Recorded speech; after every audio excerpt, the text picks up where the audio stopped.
एक सुंदर चरित्र है अशोक सुंदरी का। अशोक सुंदरी जी की उम्र थी 9 वर्ष।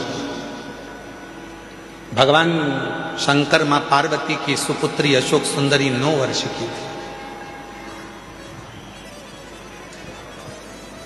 काशी में भ्रमण कर रही थी क्योंकि काशी उनको प्रिय था।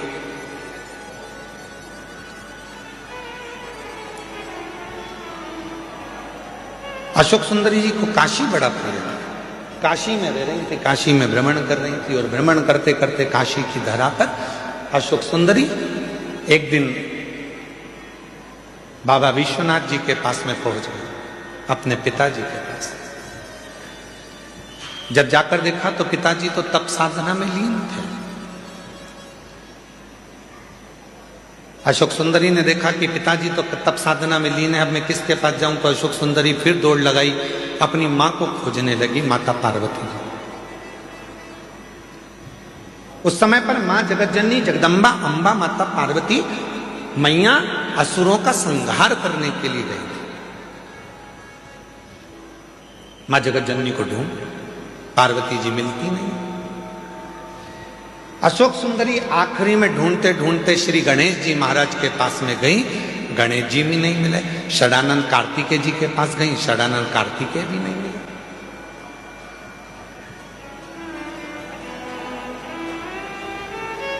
बहुत ढूंढा अशोक सुंदरी जी ने, ना पिताजी मिल रहे हैं, ना मां मिल रही है, ना गणेश जी मिल रहे हैं, ना कार्तिकेय जी मिल रहे हैं।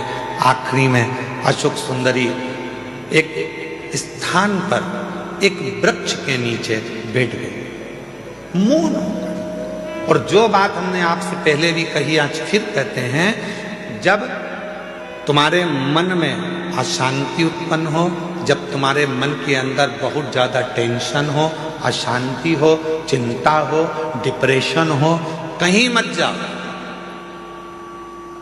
एक किसी वृक्ष के नीचे कुछ देर के लिए, ये प्रकृति ने जो हमको वृक्ष दिए हैं, ये हमारे डिप्रेशन को, हमारी अशांति को शांत करने के लिए दिए। किसी वृक्ष के नीचे 10 मिनट के लिए मौन होकर बैठ जाओ और बाबा के ओम नाद का स्मरण करिए। ओम नाद का स्मरण।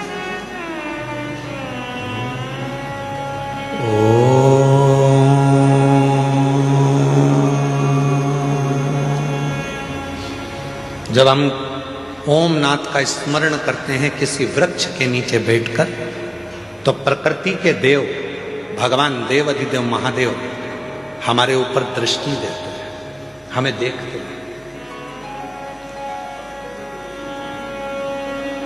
शिव महापुराण की कथा में लिखा है, गर्ग संहिता में लिखा है, पद्म पुराण में लिखा है, नर्मदा पुराण में लिखा है, स्कंद पुराण के रेवा खंड में लिखा है, जो पुण्य नदी के तट पर भजन करने में मिलता है, जो पुण्य तीर्थ में जाकर भजन करने में मिलता है, जो पुण्य घर से बाहर निकलकर भजन करने में मिलता है, वो पुण्य एक वृक्ष के नीचे बैठकर ओम का नाद करने से तुरंत प्राप्त हो जाए।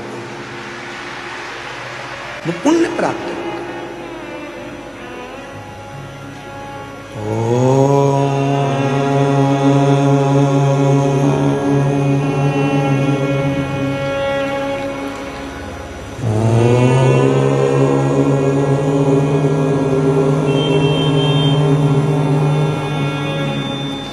एक नाद शिव से मिलने का। आप भी एक बार उच्चारण करिए, अपने नेत्र को धीरे धीरे बंद कर कर, पीठ को एकदम सीधा कर कर,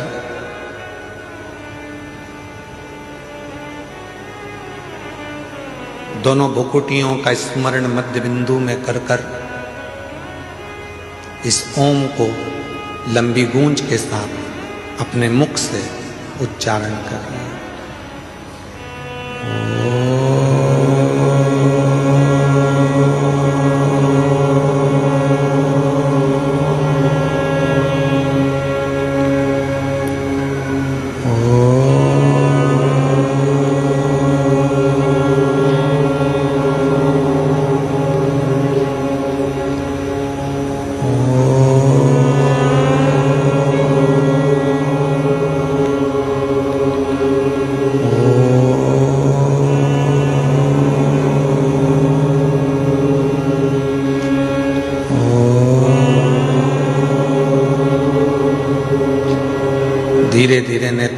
खोलिए,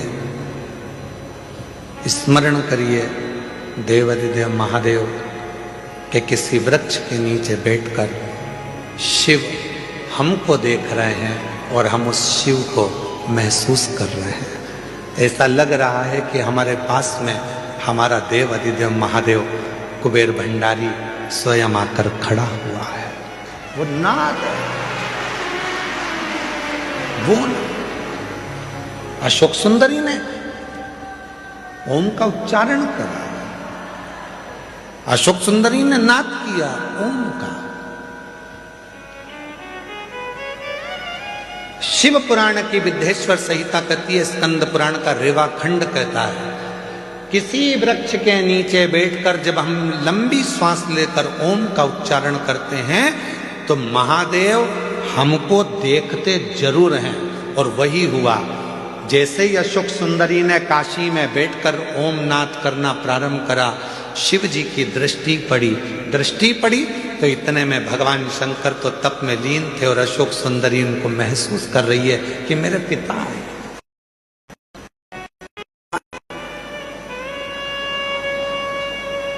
अशोक सुंदरी ने, पिताजी बहुत प्यास लग रही है, पापा बहुत प्यास लग रही है, बाबुल बहुत प्यास लग रही है।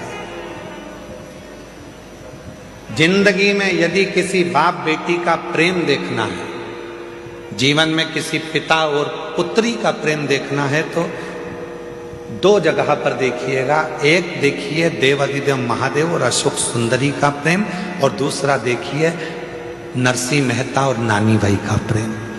दोनों संबंध क्या है, रिश्ते क्या है, नाते क्या है, एक बाप और बेटी का स्नेह क्या होता है, ये शिव पुराण बता सकता है। एक बाप और बेटी का स्नेह क्या होता है, ये शिव पुराण बता सकता है।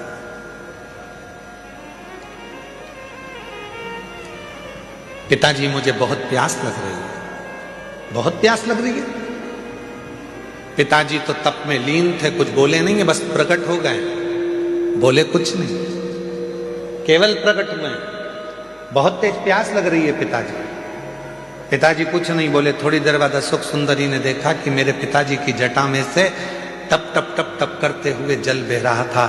अशोक सुंदरी को लगा कि गंगा मैया सिर पे है तो वो पानी बहा रही है, मैं क्यों ना इस जल को पी लूं। और तुरंत अशोक सुंदरी ने पिताजी के कंधे पर जाकर लिपट गई और लिपट कर अशोक सुंदरी ने अपने मुख को ऊंचा करा और शिव जी की जटा से, भगवान शंकर की जटा से जो बूंद बूंद जल टपक रहा था उसको अशोक सुंदरी ने पीना प्रारंभ कर दिया।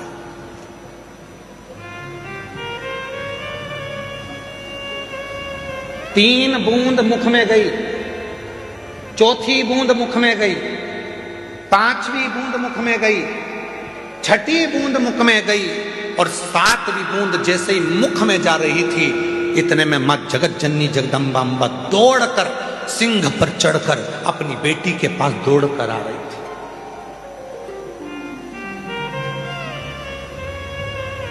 जगत जननी जगदम्बा अम्बा दौड़कर, सुंदरी सुंदरी सुंदरी सुंदरी अशोक सुंदरी सुंदरी सुंदरी, क्या हो गया। शिवजी ने देखा कि पार्वती जी इतनी जल्दीबाजी में कहां से आ गई। तो पार्वती जी को देखकर शंकर भगवान तुरंत पूछा, क्या हो गया पार्वती, जो तुम इतनी चिल्लाती चिल्लाती अशोक सुंदरी सुंदरी सुंदरी अशोक सुंदरी सुंदरी सुंदरी अशोक सुंदरी करती हुई आ रही हो, क्या हुआ। अरे वो अशोक सुंदरी तुम्हारे पीछे बैठी है, उसको प्यास लग रही थी, पानी नहीं मिला, तो वो तुम्हारे शीश से जो बूंद बूंद जल टपक रहा है ना, उसको पी रही है।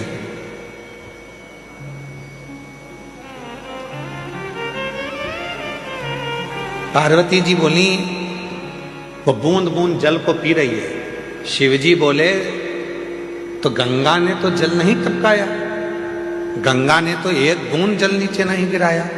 पार्वती ने पूछा, वही तो मैं बोल रही हूं कि गंगा तो आपकी जटा में बंद पड़ी हुई है, वो बूंद बूंद जल जो टपक रहा है वो जल नहीं है, तुम्हारे गले में जो वासुकी नाग पड़ा हुआ है, उस नाग का जहर वो उगल रहा था, वो उगला हुआ जहर मेरी बेटी के कंठ में जा रहा था।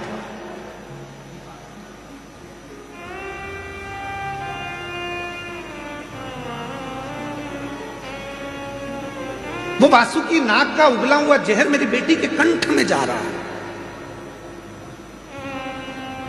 इसलिए मैं अपनी बेटी को बचाने आई हूं। शंकर भगवान बहुत तेज मुस्कुराए, हंस दिए। शिवजी ने कहा, पार्वती तुम मुझे जान नहीं पाई। सुन लेना दुनिया के लोगों,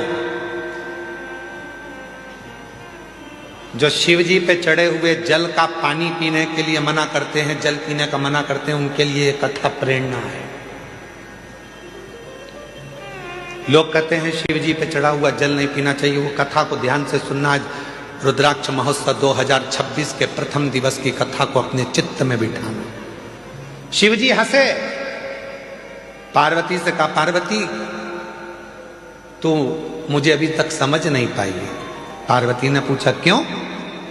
तूने क्या कहा? मेरे जटा से बाल में से पानी टपक रहा था और अशोक सुंदरी पी रही थी, और वासुकी नाग ने जहर उगला था, वो जहर अशोक सुंदरी के मुख में चला गया था। अरे पार्वती तो मुझे समझ नहीं पाई है। पार्वती अगर जहर भी मुझ पर चढ़ जाता है तो वो भी अमृत बन जाता है, तो कब समझेगी?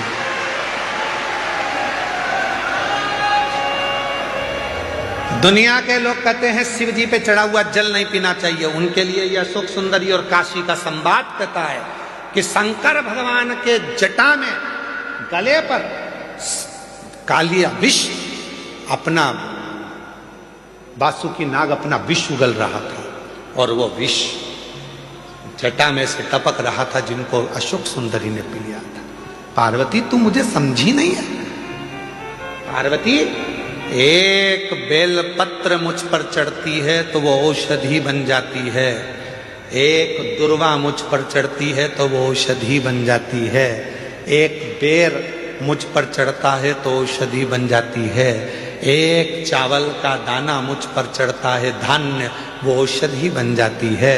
अरे पार्वती, जो जल मुझ पर चढ़ता है वो भले कैसा भी हो, वो मेरे ऊपर चढ़कर गंगा जल जैसी औषधि बनकर सुख प्रदान कर देता है,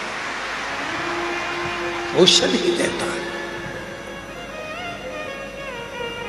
अब दुनिया के लोग बोलते हैं कि गुरुजी जल नहीं पीना चाहिए, तो दुनिया के लोग तो ये भी कहते हैं कि जल मत पियो, भले मदिरा पी लो।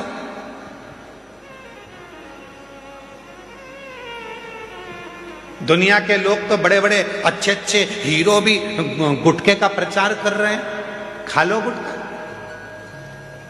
दुनिया के लोग तो गलत गलत प्रचार कर रहे हैं, कर लो गलत काम। नहीं,